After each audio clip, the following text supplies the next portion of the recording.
Alhamdulillahi Rabbil Alamin. Thumma salatu wassalamu ala sayyidina wa maulana Muhammadin wa ala alihi wa ashabihi ajma'in. Subhanaka la ilma lana illa ma 'allamtana innaka antal alimul hakim. Rabbi shrah li sadri wa yassir li amri wahlul 'uqdatam min lisani yafqahu qawli waj'alni waziran min ahli. Amma ba'd. Hadratul ulama wal karama, hadratul ummahatil muslimat, majelis taklim al-muhtaram. Semoga kita semua diberkahi, diridhoi dan dikaruniai sehat afiat, panjang umur dalam taat ibadah kepada Allah. Alhamdulillah, mari bersama kita awali mendoakan kedua orang tua kita, guru-guru kita, para pendahulu kita, semua orang yang berjasa berbuat baik kepada kita, terkhusus yang telah mewakafkan, memperjuangkan masjid dan majelis taklim al-muhtaram ini. Kita doakan anak cucu keturunan kita dijadikan saleh salehah, keluarga sakinah mawaddah warahmah, rezeki yang halal dan barakah.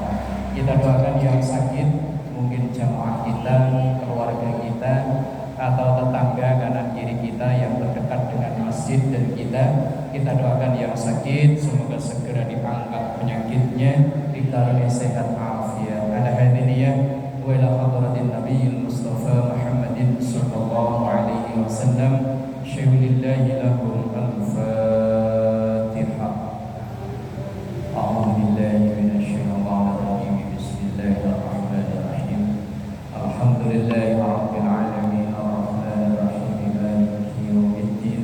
Iyyaka na'budu wa iyyaka nasta'in. Ihdinas siratal mustaqim, siratal ladzina an'amta 'alaihim ghairil maghdubi 'alaihim waladdallin. Amin. Bismillahirrahmanirrahim. Melanjutkan ngaji kita dari kitab Akhlaqun Nisa sampai halaman berapa kan? 14. Nabi Musa. Halaman 14, hadis yang paling bawah. Bismillahirrahmanirrahim. An Abi Musa Al-Asy'ari, nama lengkapnya Abu Musa Al-Asy'ari. Ini seorang sahabat yang kalau sekarang itu lawyer, pengacara. Karena Abu Musa ini sering ditugaskan kalau ada umat Islam yang jadi tawanan perang, ditugaskan untuk nego supaya tawanan itu bebas. Nah, makanya sekarang mungkin ya disebutnya pengacara. Abu Musa Al-Asy'ari radhiyallahu anhu, semoga Allah meridhoi dari Abu Musa Al-Asy'ari. Anin Nabi sallallahu alaihi wasallam, diriwayatkan dari Rasulullah sallallahu alaihi wasallam. Kullu ainin, setiap mata, zaniyatun, itu berpotensi zina. Zaniyah, zina. Apalagi mata laki-laki, Bu ya. Kan perempuan itu kebanyakan dosa dari mulut, kalau laki-laki dari mata. Berangkat dari rumah pakai peci, pakai sarung, naik motor. Begitu di jalanan ketemu yang pakaiannya sepotong. Kalau merem ketabrak, kalau melek yo yang pas kira-kira ngucapin alhamdulillah wa astagfirullah. Enggak dilihat mubazir ya. Lah iya, yang pas loh. Ini usulan ibu buat saya, kalau melihat begitu yang pas itu ngucapin alhamdulillah wa astagfirullah. Apa subhanallah? Alhamdulillah. Kayak kalau nunduk, kalau naik motor ketabrak, Bu. Nah iya, kalau nunduk merem ketabrak, kalau melek di depan mata. Lah terus gimana? Astagfirullah, astagfirullah, tapi matanya begini, astagfirullah, astagfirullah. Aduh.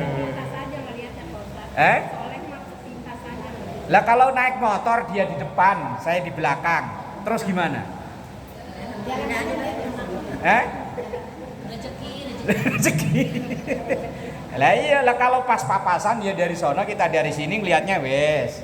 Lah kalau dia di depan kita naik motor, kalau jalan lebar kita bisa nyalip, kalau jalannya sempit pelan-pelan sambil melihat. lah. Lumayan kesempatan. Oh mayan.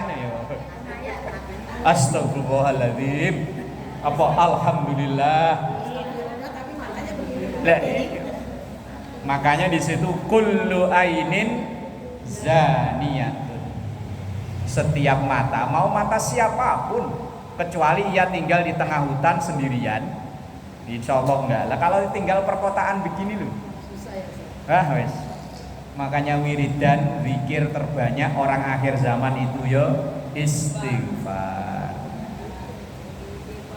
Nah, iya niatnya dari rumah mau ngajar, niat rumah mau jamaah, di jalanan ketemunya begitu. Nah iya. Kalau yang dilihat itu udah nenek-nenek mungkin langsung merem Bu. Lah kalau yang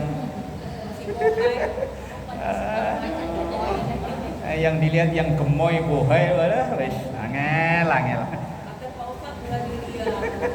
Nah iya enggak dilihat mubadir, dilihat yo nambah koleksi dosa. Kullu ainin zaniyah. Wal mar'atu, nah tuh. Dan perempuan idza staktarat, ketika ia dandan menor, pakaian seksi, famarrat, dan ia lewat bil majlisi, di majelis itu tempat berkumpulnya orang, apalagi di situ lagi ngumpul para laki-laki. Aduh. Istaktarot itu dandan yang menor, berlebihan. Dandan seksi, dandan menor yang enggak wajar lah, enggak umum. Kalau umumnya orang kita di Indonesia ya wes pakai kayak begini kan umum, ini namanya. Wah, penampilannya wes menggoda. Lah itu namanya istaktarot. Istaktarot itu berdandan tapi yang mengundang masalah lah pokoknya. Pokoknya ngundang masalah aja dandannya. Lah udah dandan begitu, famarrat bil majlis, kemudian ia lewat di depan orang yang lagi kumpul. Majelis itu artinya tempat kumpul-kumpul. Lah ini kan majelis, tempat kumpul-kumpul, taklim, ngaji. Berarti tempat kumpul-kumpul, ngaji.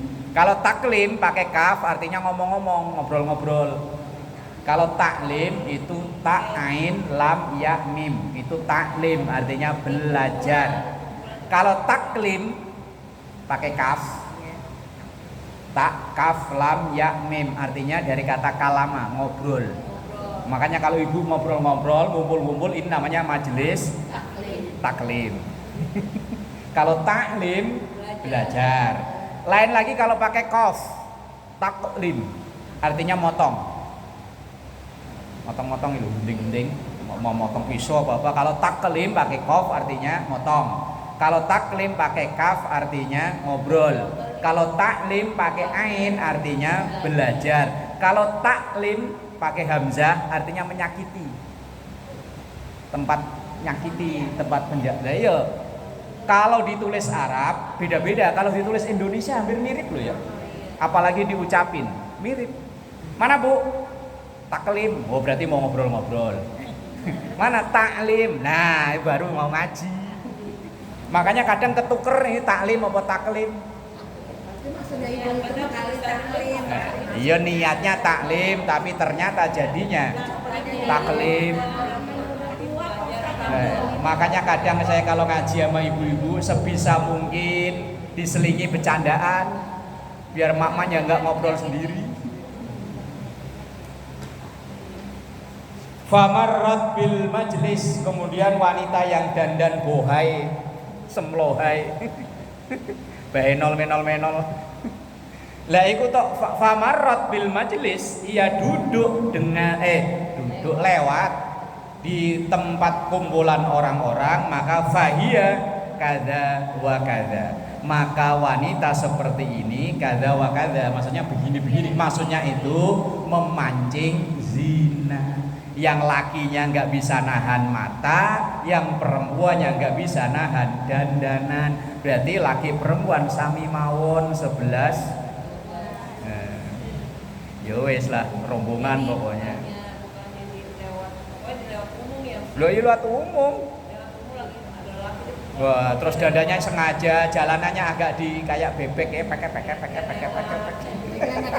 Lah, yo pokoknya pakai. Wah, wes. Lah iya bebek, menal kayak bebek. Wah, wes.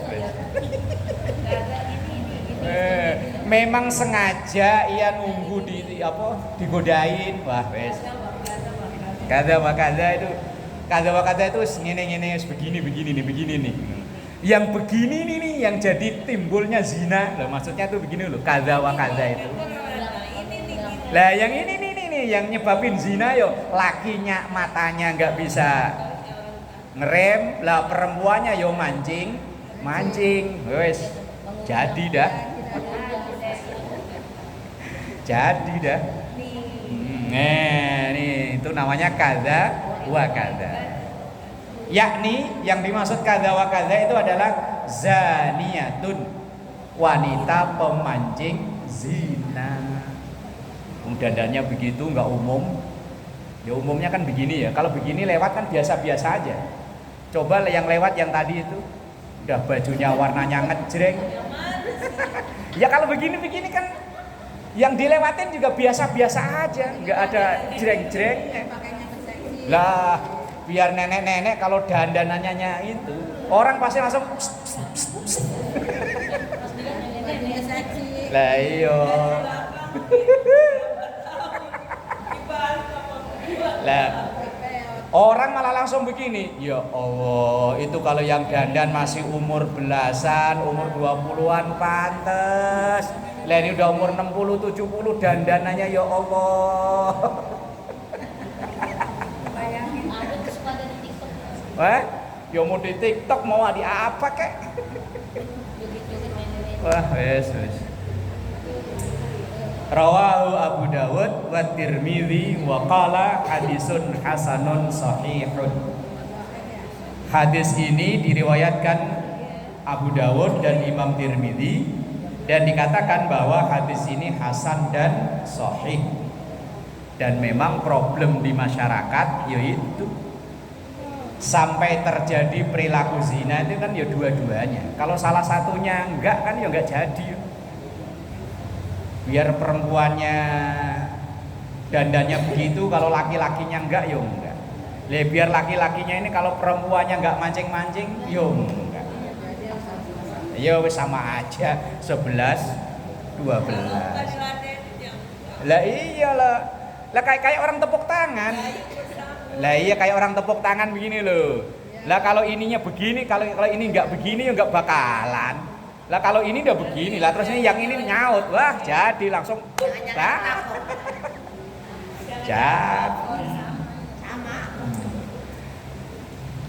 Makanya dulu ada nasihat ini tapi buat perempuan yang masih muda-muda, kalau udah tua-tua mah insya Allah selamat udah ya.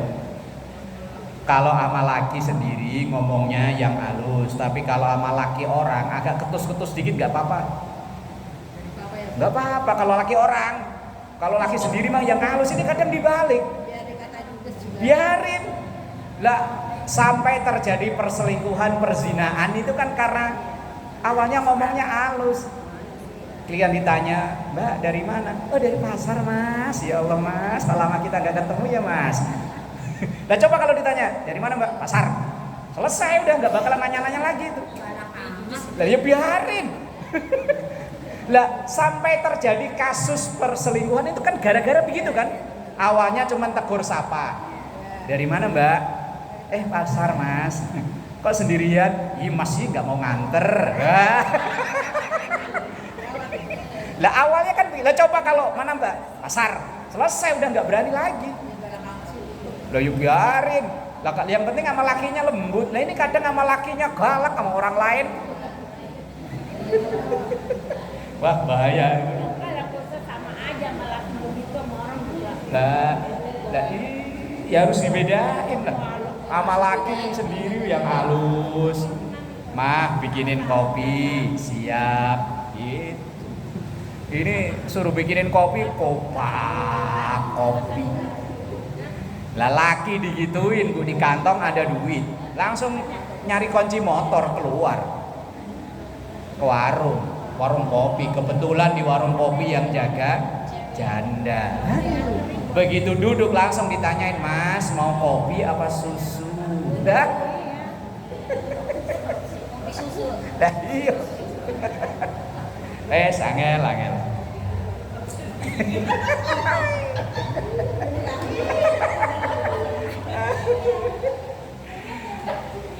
Kok keterusan ini? Bismillahirrahmanirrahim. Ayat yang selanjutnya. Wala taqrabuz zina. Loh. Innahu kana fahisyatan wa sa'a sabila. Larangan zina. Itu jangan langsung wala zina enggak, tapi wala taqrabu. Jangan deket-deket aja enggak boleh. Berarti hal-hal yang memancing bisa mendatangkan perilaku itu jauhin. Ya termasuk tadi cara ngejauhin agak judes-judes enggak apa-apa. Orang kita punya suami ya. Lah iya, lah kecuali barang dagangan ya. Barang dagangan itu maksudnya yang belum laku kan barang dagangan namanya. Lah kalau punya suami, wala taqrabu, jangan dekat. Larangannya deket-deket aja nggak boleh, apalagi sampai melakukan. Karena innahu kana fahisyatan wa sa'a sabila. Karena sesungguhnya zina itu fahisyah, termasuk perbuatan yang buruk. Wasa asabila, dan sejelek-jeleknya cara atau jalan. Mungkin beberapa waktu yang lalu, entah di sini atau di mana lupa saya, bahwa ada 2 dosa yang siksanya cash, nggak nunggu di akhirat. Isnani yu'ajjilahumallahu fid dunya, al-baghyu wa uququl walidain. Ada 2 dosa. Yang 2 dosa ini azabnya, siksanya cash di dunia, nggak nunggu nanti di akhirat. Apa itu? Yang pertama al-baghyu, zina. Penyakit yang sampai sekarang konon katanya belum ketemu obatnya, berawal dari zina. Rumah tangga jadi morat-marit, hancur nggak karuan ya gara-gara zina. Dan efek dari zina itu bukan hanya si pelaku, laki dan perempuan, bisa jadi terus ke bawah. Karena mungkin udah pernah saya sampaikan ya. Misalnya ada pacaran umpama ya, mahasiswa atau apa, pokoknya pacaran. Nah, begitu pacaran melakukan zina, hamil. Biasanya kalau orang kita begitu hamil kan langsung dinikahkan. Dikiranya kalau dinikahkan selesai, belum. Kalau nanti anak lahir laki-laki, secara hukum fikih selesai. Tapi nanti masih berlanjut ketika masalah warisan pakai hukum Islam. Kalau warisan pakai hukum Islam, anak hasil zina nggak berhak mendapat warisan dari bapaknya loh ya. Kalau dari ibunya tetap dapat. Setelah dinikahin? Walaupun dinikahin. Kalau anak perempuan double malah. Misalnya yang dikandung tadi begitu lahir perempuan, sama tetap nggak bisa menerima waris dari bapaknya. Nah, bisanya terima apa? Ya wasiat bisa, hibah bisa, sedekah bisa, tapi warisan nggak bisa. Nggak boleh binti bapaknya. Yang bahaya kan itu. Nah, kalau lahirnya perempuan, ini nanti bapaknya itu, bapak secara biologis, kalau jarak dinikahinya dengan lahiran itu kurang dari 6 bulan, maka nanti bapak biologisnya ini nggak bisa jadi wali. Walinya harus orang lain. Misalnya, Padahal dia yang itu ya. ya padahal ya asli secara biologis anaknya, secara genetika, secara DNA anaknya, tapi secara hukum bukan anaknya. Lah terus umpama contohnya begini, begitu ketahuan hamil, umpama tanggal 1 Januari dinikahin. Kalau jarak nikah dengan lahir yang dikandung ini lebih dari 6 bulan, Dari Januari, Februari, Maret, April, Mei, Juni. Baru nyenggol. Lah Juli kok baru lahir? Berarti kan lebih dari 6 bulan kan? Maka bisa dibinkan ke bapak biologis. Tapi kalau Januari misalnya nikah, lah kemudian Maret kok lahiran, maka ini nanti kalau lahir perempuan nggak bisa bapak biologisnya ini jadi wali. Kalau bapak biologisnya ini nanti jadi wali, pernikahan anaknya nanti itu, anak yang ini tidak sah. Kalau pernikahan tidak sah maka hukumnya zina. Lah nanti kok nanti cucunya lahir perempuan lagi, zina lagi. Jadi bini siapa tuh? Ibu, ibu. Itu kalau tadi loh, yang diingat itu jarak nikah dengan jarak lahir. Yang diingat jarak nikah dengan jarak lahir. Kalau lebih dari 6 bulan, berarti janin ini kan belum 3 bulan. Kan rata-rata 9 bulan kan? Rata-rata. Ya ada yang lebih, ada yang kurang. Kalau kurang dari 6 bulan, berarti ini belum 3 bulan. Berarti belum berbentuk manusia. Masih berupa darah. Kalau itu dinikahkan, maka bapak biologisnya bisa menjadi wali. Tapi kalau kurang dari 6 bulan, misalnya baru 3 bulan, udah lahir, berarti kan ini udah jadi orang, bahkan udah ada nyawanya. Kan ibu yang ngerasain, kalau saya kan cuma naruh doang. Lah iya yang ada nyawa itu. Kan ibu katanya kalau udah 4 bulan ke sono kan mulai ada gerak-gerak. Kalau saya kan nggak pernah tahu. Walaupun punya anak 4 kan nggak tahu saya. Cuman diceritain nama istri aja dong. No, katanya ke sono katanya.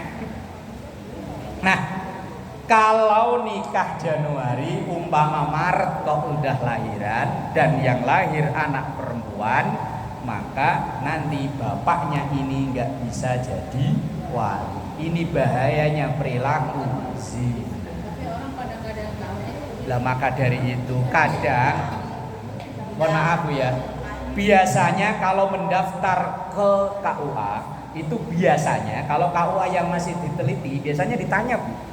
Cuman kadang sekarang maunya beres. Pokoknya nama siapa? Rek. Bayar berapa beres, Hes? Jadi gimana dulu? Dari penghulunya juga terus harus. Nah, aslinya itu prosedurnya kan ada penataran apa? Pranikah loh. Aslinya kan ada. Yang ya itu secara medis, maksudnya yang pengetahuan pranikah itu loh. Maka dulu kan ada ngurus surat ini sudah pernikah nih kok belum, surat perjaka. Saya dulu juga ngurus kok. Nah sekarang kan enggak, pokoknya terima bersih. Terima pokoknya aslinya itu ditanya aslinya. Nah gitu, ada kan ada pertanyaan kan? Iya. Cuman sekarang udah kerek. Yang penting bayar lengkap beres. Bujang kayak mau tidak. Nah, Kalau anak laki mah bebas dong. kalau anak laki selesai, hanya tinggal warisan doang nanti urusannya. Kalau anak perempuan urusannya 2, warisan sama nanti pernikahan. Itu bahayanya, maka disebut di situ wala taqrabuz zina innahu kana fahisyatan wa sa'a sabila. Lah terus fenomena yang terjadi belum lama tapi karena viral di medsos akhirnya diklarifikasi bahwa ada pembagian kondom gratis untuk anak pelajar. Lah itu kan sama-sama mancing. Tapi begitu diprotes habis-habisan akhirnya diklarifikasi. Ya Allah. Lah iya kan bikin dipancing. Ibarat orang awalnya nggak pengen minum tapi begitu disoborin minuman kan. Ya udah deh saya minum. Ya Allah. Makanya fenomena yang terjadi dulu kalau ada kasus orang kayak begitu, pemilu. Tahu pemilu? Pemilu pernikahan hamil dulu. Ayo namanya pemilu. Kalau ada pemilu, dulu tuh yang malu bukan hanya keluarga, tetangga kanan kiri ikut malu. Bahkan sampai dulu ada orang kampung itu ada sugesti, ada ayam jago kok bekokok jam segini nih yang, nah, iya kan? Ada sugesti gitu kan dulu ya? Wah, ada anak perempuan siapa nih yang hamil gak punya laki kan gitu ya. Tapi begitu sekarang ya Allah, biasa. Kadang di pelaminan perutnya gede biasa. Ini tugas kita bersama, anak-anak kita, keluarga kita, cucu kita, sebisa mungkin, sekuat mungkin kita kasih pengertian. Wes kamu mau kerja apa, mau sekolah di mana terserah, yang penting jaga kehormatan. Karena efeknya bukan hanya dianya saja, tapi nanti berlanjut ke anaknya, ke anaknya, ke anaknya terus, kan bahaya. Lah kadang kan ada omongan jambu yo enggak jauh jatuhnya dari pohonnya. Nah kalau maknya perilakunya begitu, khawatirnya nanti anaknya yo begitu. Cara hilanginnya sholat tobat. Lah yo wis yo di antara sholat tobat yo wis ngati-hati. Sering-seringnya orang tua nih kita, apalagi ibu ya, yang punya anak perempuan, biasanya ibu kan lebih dekat dengan anak perempuannya. Yo sekali-kali ngecek HP-nya. Karena rata-rata anak kita pada megang ini. Lah ini kan HP ini bisa dibawa ke surga ya cepet, ke neraka ya cepet. Orang sekarang perilaku itu mulai lebih mudah gara-gara HP. Kalau dulu orang janjian kan susah, nunggu kirim surat. Lah makanya ini lewat inilah, sering-seringlah ibu yang punya anak perempuan udah gede, diajak ngobrol, diajak bicara. Terus pokoknya dikasih pengertian, Neng. Kalau orang Jakarta, kalau orang Jawa ya nduk. Hati-hati gaul. Kamu bergaul dengan siapa silahkan, kerja di mana ya silahkan, tapi hati-hati. Kalau sudah kejadian, yang nyesel bukan kamu doang, terus ke bawah anak-anakmu nyesel. Gimana anak nggak malu ya? Umpama dia di akte kelahiran tanggal sekian, terus kemudian di buku nikah orang tuanya tanggal sekian. Loh kok jaraknya deket? Nah, apa nggak malu nanti? Umpama nanti anak kita berprestasi jadi orang besar umpama. Lah biasanya kalau orang besar itu kan dikulik orang itu dikepoin. Loh, itu kepala sekolah, umpama anak kita jadi kepala sekolah ya yang berperilaku begitu dulunya. Itu kok aktenya lahirnya bulan sekian, kok buku nikah orang tuanya lahir sekian, jangan-jangan orang lain mungkin satu orang bisa diomongin yang lain. Lah iya, ya wes kan kalau bahasa polisi itu kan mencegah lebih baik daripada mengobati. Nah makanya ayatnya wala taqrabuz zina innahu kana fahisyatan wa sa'a sabila. Jangan deket-deket aja, jangan. Apalagi pelaku ini, kalau orang yang nafsirin kurang ajar begini, yang nggak boleh kan deket-deket. Kalau ngelakuin ini maksudnya deket-deket aja jangan, apalagi sampai ngelakuin. Artinya yo yang berperilaku mengarah ke sono sebisa mungkin dicegah, sebisa mungkin dihindari, karena efeknya tadi itu yang ayo awal-awalnya kan dari itu. Awal-awalnya yuk pandang-pandangan, lama-lama pegang-pegangan, lama-lama. Ntar kalau kebablasan dibilang khilaf.